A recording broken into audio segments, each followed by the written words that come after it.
What is going on, Eye Warriors? It's your boy Edward V, and today we're going to talk about when intermittent fasting is protein powder or protein supplementation essential. Is it a must-have item for you to protect your muscle or to even grow muscle while utilizing intermittent fasting? Now, before I even start the video, I'm not sponsored by any protein powder company. I do not sell protein powders, and this video won't even speak on any specific protein powder company or product. This is simply looking at the scientific literature and connecting it to the intermittent fasting protocol. Now let's go ahead and break this down. Stay tuned.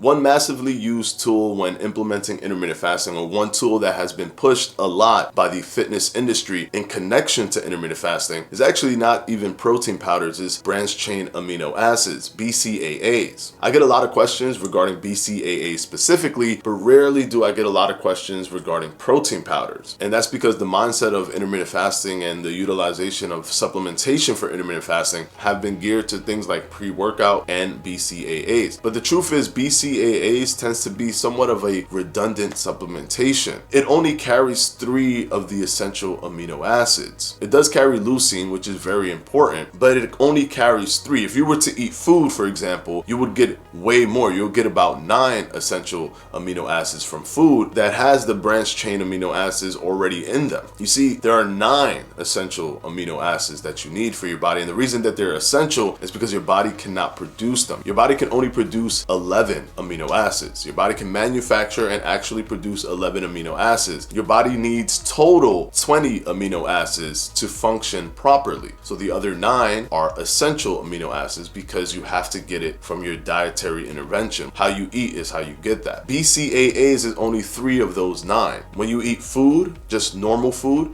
you get 9. So in my opinion, there almost is no reason at all for BCAAs to even exist. They're simply branched chain amino acid redundancy, in my opinion. If you're not getting enough protein in your diet, BCAAs is probably not even the better tool. The better tool will probably be protein powder, because protein powder can contain many more essential amino acids than just 3. Now quickly, so that you're not confused by amino acids and by protein. You're probably asking yourself, which one builds muscle more? Is protein better than amino acids? Is amino acids better than protein? What's the difference? The thing is, amino acids are inside of protein. The interlocking connection of all of the amino acids is what's called protein. So protein is simply just different amino acids interlocked together, and that's what's utilized for your body. A lot of people think of protein only for building muscle, but protein is massively essential because it also helps with building and repairing organs, skin, enzymes, hormones, neurotransmitters. All these different biological properties in your body are assisted by protein, and also muscle growth and muscle building. As it gets broken down, the amino acids get redistributed,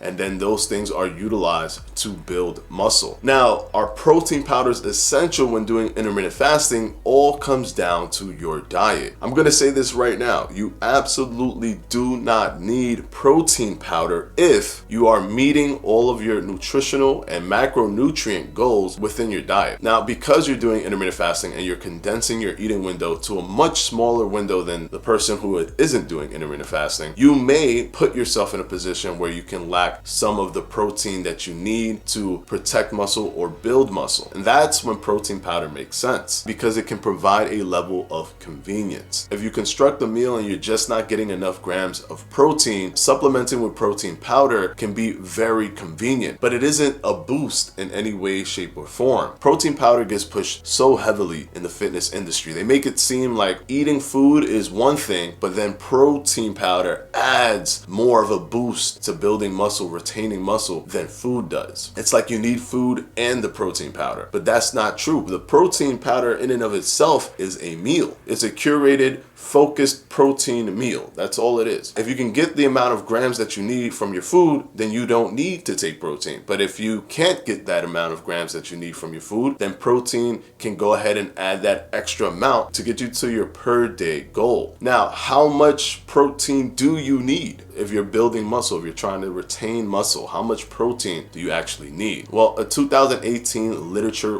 review done by Schoenfeld and Aragon showed that 0.7 grams, and they're looking at a vast majority of the literature. They're looking at the acute utilization of protein, and they're looking at the longevity utilization of protein. And what they found was that 0.7 grams per pound of body weight was all anyone really needed to build muscle or retain muscle. Taking more than 0.7 grams didn't show any substantial increases in muscle mass. However, there are studies out there that say take 1 gram of protein per body weight. And there aren't any studies that say it's detrimental. They just won't get utilized for building muscle. The protein utilization normally diminishes after 0.7 grams for building muscle. So if you want to take 1 gram of protein per body weight, you can, to make it mathematically more easier for you, just 1 for 1. So if you're 169 pounds, you take 169 grams. Mathematically, that'll be very simple. You'll never have to keep thinking of it and adjusting it as you lose weight. Another tactic that you can do is, if you're overweight, you can take in protein based on the lean mass that you have as opposed to the full mass, because the protein is only being utilized for the lean mass anyways. So if you're overweight and you weigh about 300 pounds, but you want to retain muscle, you don't have to take 300 grams of protein.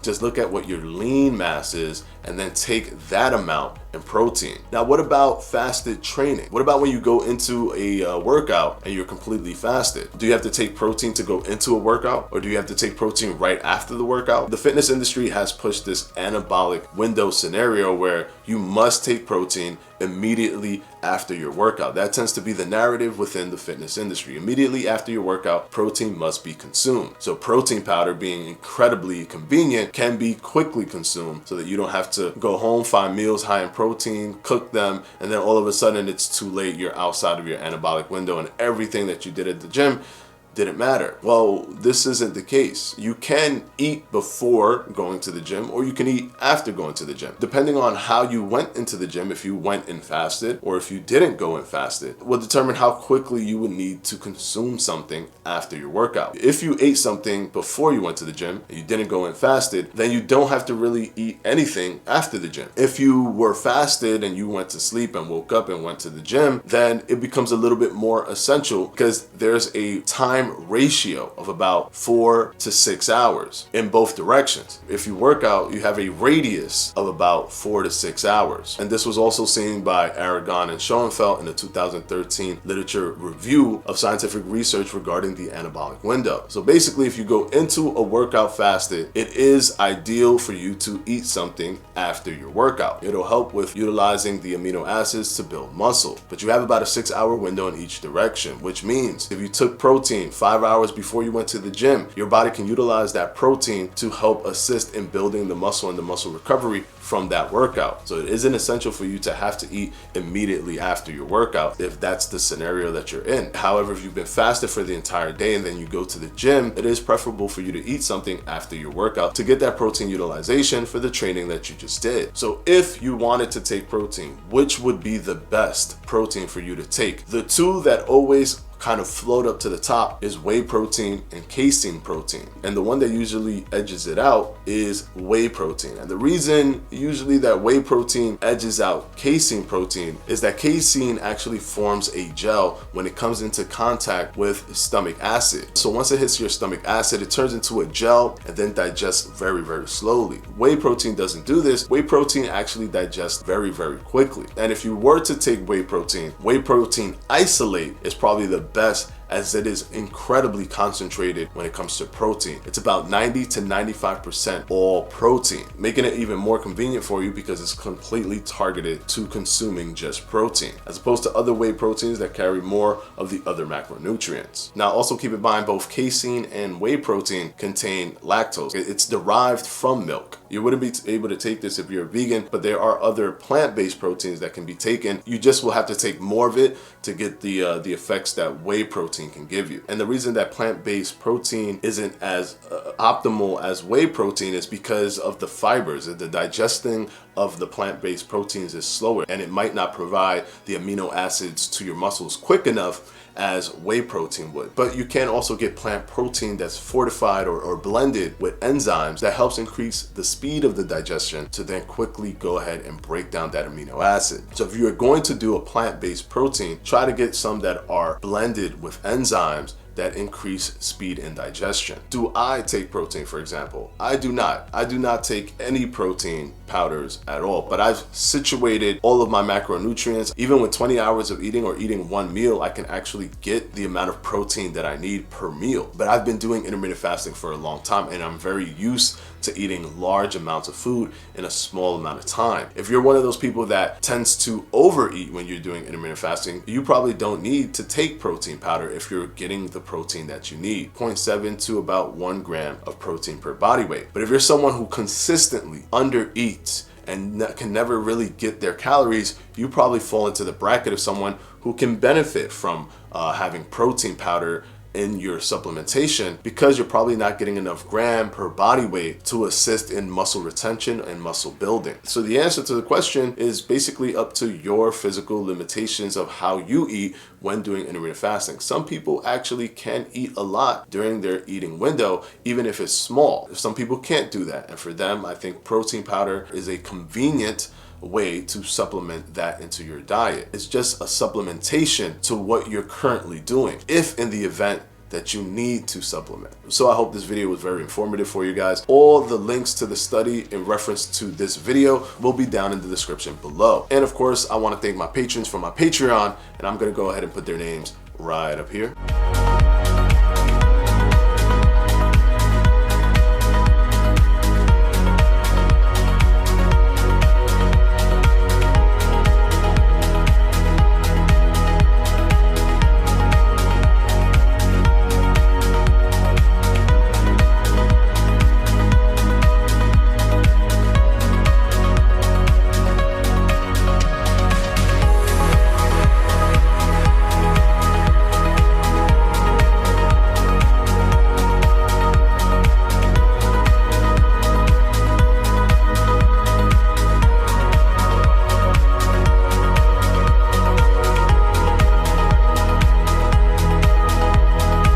And of course, as always, guys, I'll see you on Sunday for another FAQ. Peace!